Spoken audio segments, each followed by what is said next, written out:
Today on the show, it's the Comic Book Girl 19 Guide to Superhero Comics Right Now, Volume 1, Part 1, Fuck You, Kirk is Back. It's gonna be fast and furious, it's gonna be willy-nilly, so hold on to your butts. Hold on to your butts.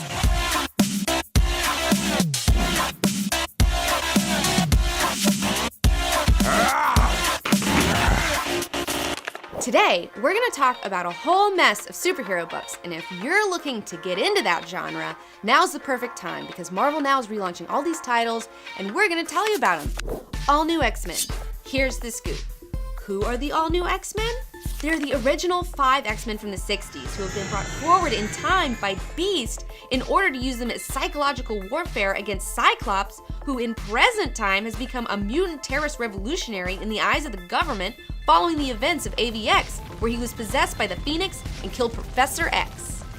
What a surprise. I really was not looking forward to this at all. I was like, they're bringing back Jean Grey, like that sucks. And I was totally wrong. This is fantastic. It's one of the most exciting new concepts going on in X-Men right now. Beast has brought back the original 5 members. Hopefully that the now Scott will see young, idealistic Scott and shock him out of being a dick. It's totally interesting. It's totally messing up these kids. What would you see if, like, you were 16, you go to the future, and this huge promise of what you're working towards, what you're trying to fight for in this dream of coexistence doesn't fucking work at all? Like, oh, by the way, your teacher dies, you die a lot, all your friends are gonna die, the place is totally depressing, and this weird creepy hairy dude with claws coming out of his hands, yeah, he's trying to kill you right now. Fun. And one thing that I really like about All New X-Men is that it's made me really like Jean Grey for the first time. I've never really been a big fan of her. You hate Jean Grey. I know, but I feel like I like the fact that in this, she's finally like not omnipotent anymore. No, it's good to see a Jean Grey who's grounded again. When we were reading Jean Grey before, she knew everything. She was kind of high and above everyone, and I like watching this insecure, really scared of the future because now she's had a glimpse of it, version of her. Yeah, I like that a lot. Uncanny X-Force. Here's the scoop. X-Force is a superhero assassination squad. The last team just broke up, and now a new team is coming together, led by Psylocke, along with Storm, Puck, Spiral, and a lady Phantom X named Cluster. Their main villain is supposed to be Bishop, but we don't know what the deal is with that yet. So, first issue, new location for the team, downtown LA, very cool. And then sure enough, who shows up in the comic?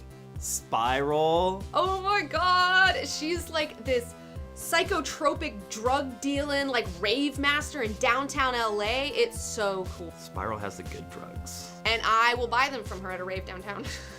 Guarantee. And the best part is, at the end of the issue, Phantom X shows back up. Really quickly, he was a creation of Grant Morrison during that run of X-Men. So, his central nervous system is alive, reclones him, but he had 3 brains. So he gets recloned, each brain in a new body. There's the good version of him, the bad version of him, and then the female version of him. Guess what? Bad version takes off, and then he gets caught making out with the female version of himself. I love it. It's so Phantom X. That is so weird and Phantom X, and I approve all the way. Also, I'd just like to talk about Puck for a minute.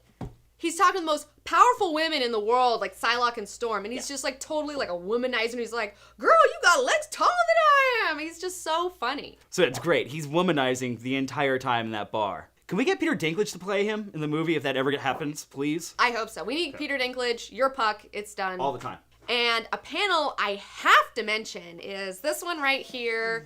It shows from a bygone era, Spiral pulling out Psylocke's eyes, and she just looks so evil. She's like, ugh, and like, it's so good. I love it. It's all part of the weird Mojoverse stuff. It's fantastic. Cable and the X-Force. Here's the scoop. Cable, on the run and suffering from some sort of time travel dementia, leads a team comprised of Domino, Colossus, Forge, and Dr. Nemesis to stop his disastrous visions of the future that put him at odds with the Uncanny Avengers. Holy shit! So Kirk, what did you think of Cable and the X-Force? Cable and the X-Force, it's fun. First of all, it's got Cable. He's got a lot of history. There's a lot of continuity involved with that character. So he's always a lot of fun to follow. Like, what's going to be the next big step that we have to pile on in Cable's history? I also really do like the human drama aspect. I love when a good writer is writing a great father-daughter story. You know, like the daughter's pissed, it's Hope Summers, And she gets angry at Dad, and then Dad has to kind of like smooth things over. That's always fun to watch and read. Dr. Nemesis is on the team. He's always my wild card for the X-Men. I love him. They brought Forge back. Again, really cool. And then, as always, because she's always Cable's right hand, Domino's back on the team. So it's got that flavor of the old school X-Force. It's a little darker in tone, not so much noir. They're not going for that. But it's a fun concept and it's a fun team, so I'm going to stick with it. It hasn't grabbed me all the way, but it's going to get its day in court with me. I'm going to stick with it for a few months. So what's going on in this cover? This is the most exciting cover I've seen in a long time. I've got a mutant migraine. That shit's crazy. I bet you we should give him some Excedrin. Uncanny X-Men. Here's the scoop. After the events of AVX, Cyclops, White Queen, Magneto, and Magik are considered terrorist fugitives. But that's not going to stop them from scooping up all the new mutants manifesting their powers for the first time in an effort to start their own mutant revolution.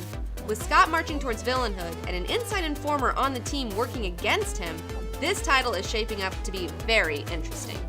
What did you think of Uncanny X-Men, Kirk? What a really great setup for a first issue. I really don't know what to expect from it, but that's kind of the point. Yeah. We're kind of going through the journey with Scott, with if he is going to be a terrorist or not, or if he really does believe in this cause that he's going through. You know? Right. Is he bad? Is he not bad? But it raises the questions, and we're kind of going to figure it out together. And I will say one thing that I hated was White Queen is wearing black outfit? What? White Queen does not wear black? I didn't even know it was her for half the thing. Her hair's cut. It was like, I'm a costuming snob. I don't like Magneto wearing white either. Let's just say it. He's no virgin. We know this.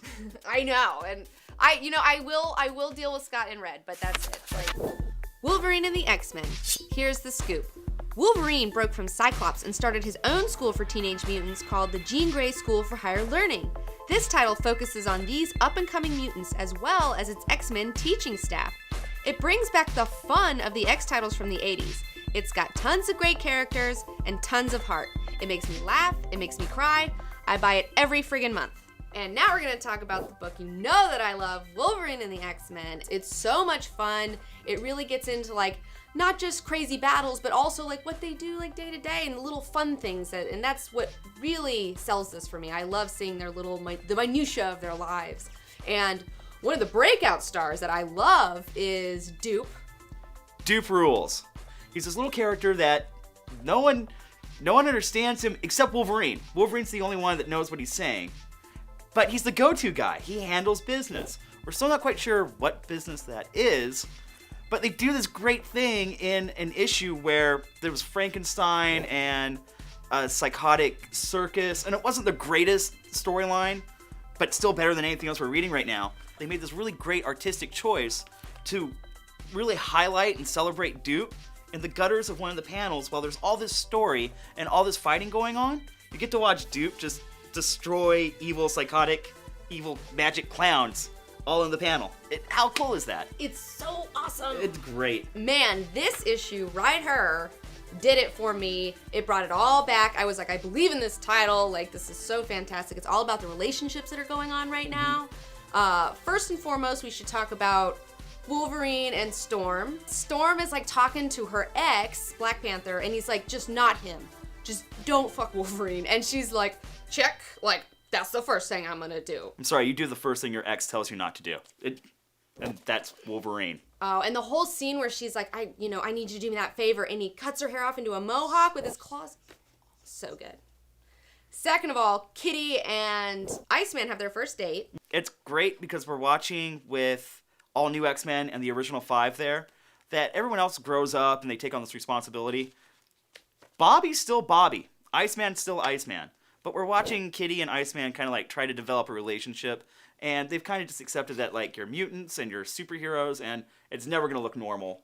And how fun is that date where they just decide to go do extraordinary things on their date because they can. Yeah, they were trying to have a regular date, and then they're like, what are we doing? And then they go stop tornadoes and give ice to children in deserts, and all this weird stuff is fantastic. One of my favorite parts is Jean Grey and Quentin Quire having a moment together and talking, and Quentin Quire's hitting on a 16-year-old Jean Grey, and it's so funny. I love it. In the comments section, I want to see how many people want to see that hookup happen. You know I do. You know I do. So one of my favorite highlight panels that I have to talk about was also in this issue where all the teachers they're going out on their teacher's night out and Wolverine has to stay behind and Warbird is like, there had better be coupling involved. Like, I was promised there would be indiscriminate coupling. And then I love the fact that Deathlock over here is like, this unit is serving as what is commonly referred to as the designated driver. I am told this is a role of great honor. Like, it's so funny. God, it's so funny. Like, I love it. I love it. This video continues in part 2. Click here right now. Somewhere in here. Click right here. Yeah, here. Okay. So if you had a good time, be sure to like the video, subscribe to my channel, like the Facebook page, and follow me on Twitter and Instagram. I hate myself right now. Keep that. I'm sorry. You feel a little bad about that? I do. I feel like my soul was raped a little bit. I don't know. Iron Man. Best thing about this series, it's still being written by Gillian. Again, the guy we were just talking about with Young Avengers. Best part is, if you're a new reader, this is perfect for you. Young Avengers. Here's the scoop. This new book is about a team of teenage superheroes who have to wrestle with becoming adults as well as super villainry. They're an all-new team